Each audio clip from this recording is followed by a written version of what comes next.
আসসালামু আলাইকুম দর্শক, সবাই কেমন আছেন? আশা করি ভালো আছেন। আর আমি নতুন একটি এপিসোড নিয়ে হাজির হলাম আপনাদের সামনে। আর এটা হলো বাইজিদ বোস্তামের মাজার। এটা চট্টগ্রাম শহরে অবস্থিত। আর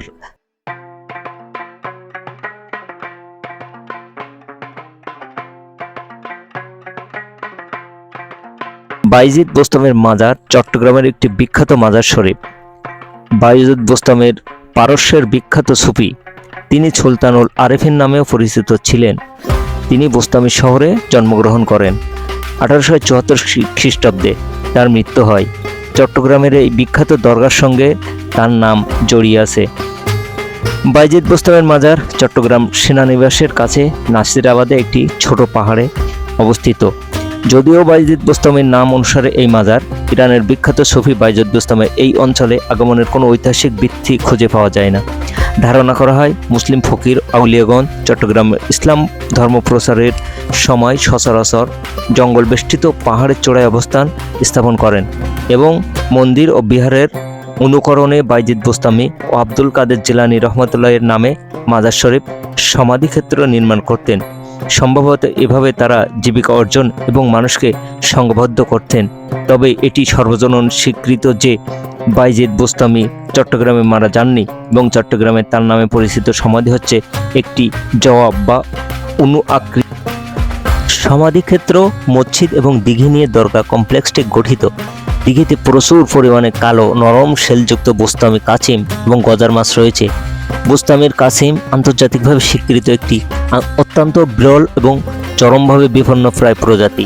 বর্তমানে বাইজিদ বোস্তামের মাজার প্রাঙ্গণ ব্যতীত বিশ্বের আর কোথাও এদের দেখা মেলে না। জনশ্রুতি অনুযায়ী মাজার প্রতিষ্ঠাকালে এই অঞ্চলে প্রচুর দুষ্ট জিন এবং পাপিষ্ঠ আত্মার পদচারণা ছিল। বাইজিদ বোস্তামে এই অঞ্চল ভ্রমণকালে এসব দুষ্ট আত্মাকে শাস্তিস্বরূপ কাসিমে পরিণত করেন এবং আজীবন পুকুরে বসবাসের দণ্ডাদেশ প্রদান করেন। বর্তমানে মাজার প্রাঙ্গণ সংলগ্ন এই দিঘিতে 150 থেকে 350 কাসিমের আবাস রয়েছে বলে ধারণা করা হয়।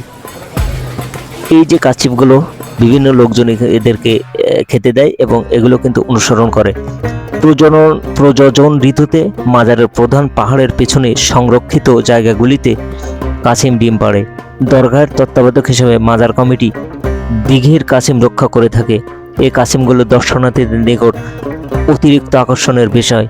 দর্শনার্থীরা এদের কলা, খই, কলিজা ইত্যাদি খেতে দেয়। দেখুন কাছিমগুলো কিন্তু খাচ্ছে।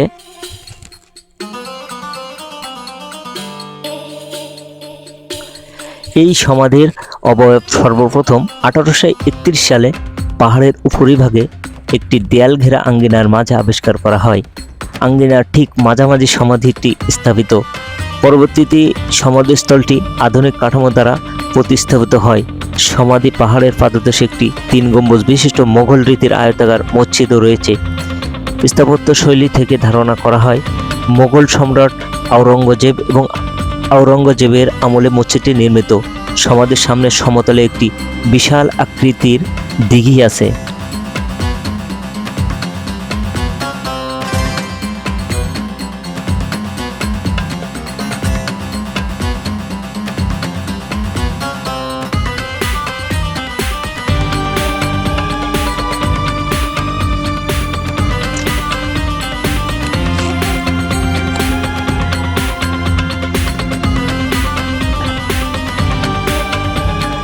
এলাকার জনশ্রুতি অনুযায়ী বাইজিদ বোস্তামে চট্টগ্রামে আগমনের ইতিহাস শুনতে পাওয়া যায়।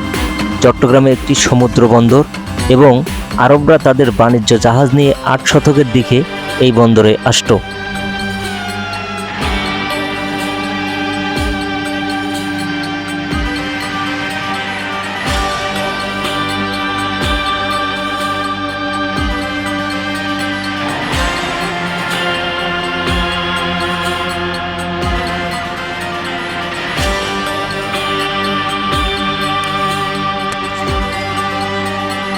ভক্তগুলো কচ্ছপগুলোকে খুবই যত্ন সহকারে খেতে দেয়।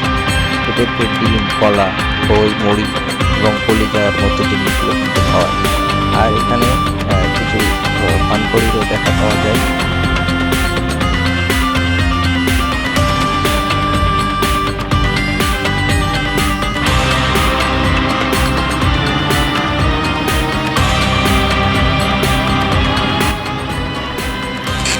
অতএব এটি অসম্ভব নয় যে ওই সুফি সাধক 9 শতকে এই স্থানে এসেছিলেন।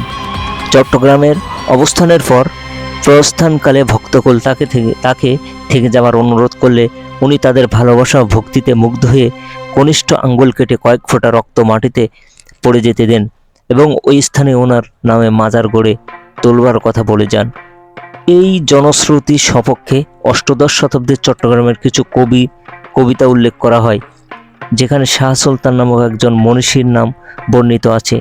ইতিহাসের পণ্ডিতগণ বিশ্বাস করেন যে কবিতার শাহ সুলতান হচ্ছে সুলতানুল আরেফিনের সংক্ষিপ্ত রূপ এবং সেই নামকরণে শাহ সুলতান এবং বাইজিদ বোস্তামি অভিন্ন, কিন্তু এটা অনুমান মাত্র। বাইজিদ বোস্তামির চট্টগ্রামের ভ্রমণের কোনো প্রামাণিক দলিল নেই।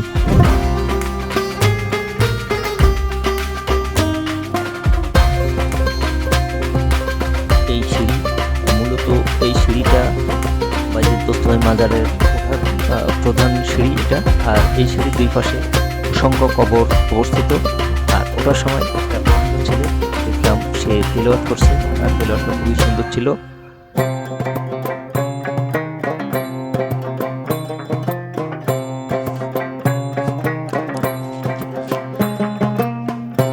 এই সিঁড়ির উপরে মূলত বাইজিদ বোস্তামের যে মাজারটা সেটা অবস্থিত।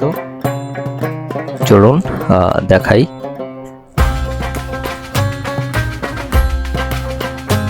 আর এই বাইজিদ বোস্তামি মাজারে আসার পরে আমার একটা কলিগের সঙ্গে দেখা হলো, সে এখানে জুমার নামাজ আদায় করেছিল আর কি।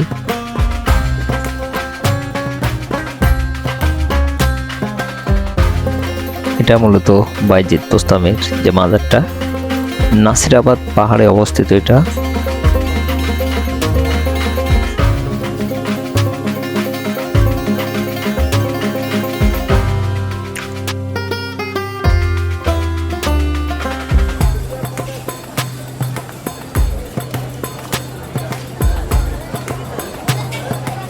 মাজারের সামনে যে ভক্তকুল থাকে, এই ভক্তকুল কিন্তু এই মোমবাতিগুলো জ্বালিয়ে গেছে এবং এখানে আগরবাতিগুলো জ্বালিয়ে গেছে এই ভক্তকুলগুলো। আর মাজারে যে বাইরে নিচে চিত্রগুলো যদি দেখাই, এগুলো কিন্তু সব কবর, বিভিন্ন লোকজনের এখানে কবর।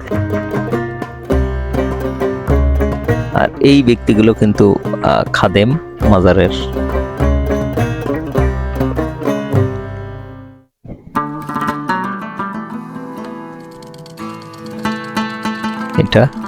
এটা বাইজিদ বোস্তামের মাজার। আমি এখানে ভিডিও ধারণ করতেছিলাম, কিছু সময় পরে আমাকে নিষেধ করা হয় ভিডিও ধারণ করা, যার জন্য আমি আর ভিডিও ধারণটা করতে পারিনি। এটা বাইরে থেকে যদি দেখানোর চেষ্টা করি, এটা এই ঘরের ভিতরে মূলত বাইজিদ বোস্তামের মাজার অবস্থিত।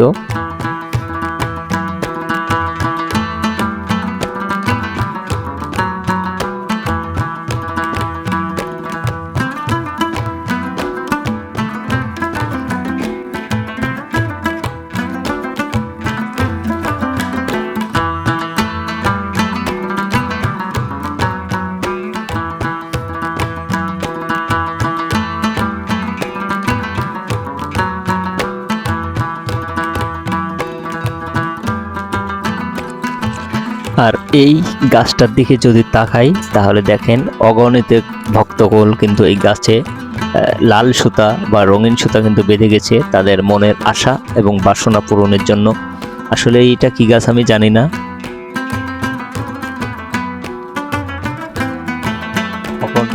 তো এখানে লাল সুতা বেঁধে গেছে, জানি না তাদের মনের আশা পূরণ হয় কিনা।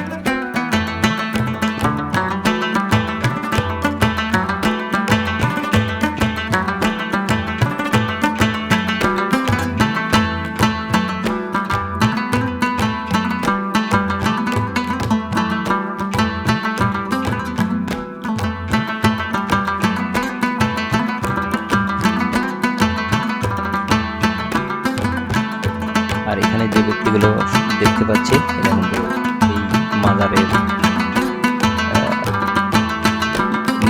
থাকে। এই ব্যক্তিগুলো মাজারের খাদিম বলা হয়, মাজার দেখাশোনা করে এবং এই মাজারে এদের অবস্থান করে। এবং এই পথটি যখন ধরে যাচ্ছিলাম তখন দুই পাশে অসংখ্য গাছের দেখা, এখানে কাঁঠাল গাছ, তাল গাছ সহ অনেকগুলো গাছের দেখা পেলাম। এবং এই পথের দুই পাশে কিন্তু কবর, বিভিন্ন মানুষের কবর আছে।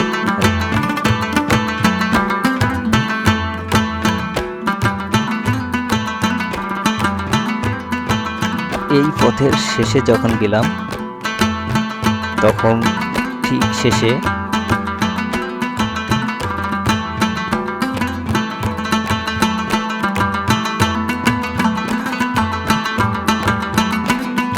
আরেকটি মাজারের দেখা পেলাম এই পথের শেষে। আর এই মাজারটা দেখানোর চেষ্টা করি। এখানে বেশ কিছু মাজার আছে। আর এখানে যখন ঢোকার চেষ্টা করলাম, এই যে পথের শেষে যখন গেলাম নিষেধাজ্ঞা জারি, ওখানেও ক্যামেরা নিয়ে ভিডিও করা যাবে না, এজন্য ক্যামেরা নিয়ে ভিডিও করতে পারলাম না। এখানে এই দেশের কিছু লোকজন আছে কিন্তু আমাদের অবস্থান করে থাকে। এই যে বাইরের থেকে যদি মাজারটা দেখানোর চেষ্টা করে, এটা আর মাজারের সংলগ্ন একটা মসজিদ আছে, এখানে ইবাদতখানা, মহিলারা কিন্তু এখানে ইবাদত করতে পারে। বাইজুদ বোস্তামি রহমতুল্লাহ দরগা শরীফ, এটা বড় করে লেখা। মাতৃভক্তি কিছু কথাখানি লেখা আছে।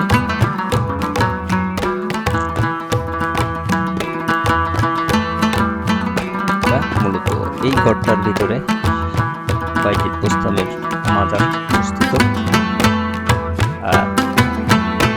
এই ভিডিওটা দেখতে দেখতে বা দেখাইতে দেখাইতে অলরেডি আমার সময় শেষ হয়ে গেল। আর আমি এখন এই ভিডিও থেকে বিদায় নিব।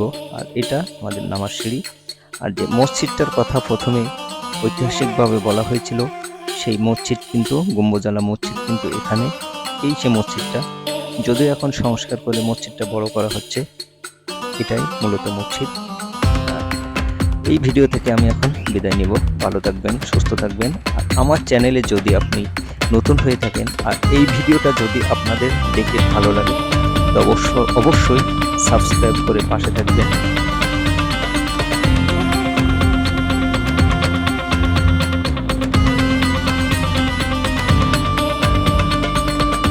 এটা মূলত সেই দিঘি, বোস্তামি মাজারের যে দিঘিটা কিন্তু বেশ বড়।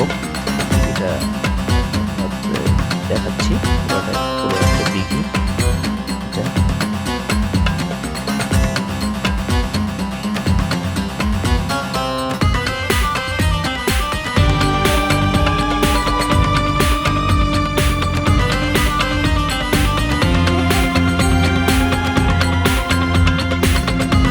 তো সবাই ভালো থাকবেন। আর আমার ভিডিও যদি ভালো লাগে অবশ্যই লাইক, কমেন্ট, শেয়ার এগুলো করতে ভুলবেন না। আসসালামু আলাইকুম।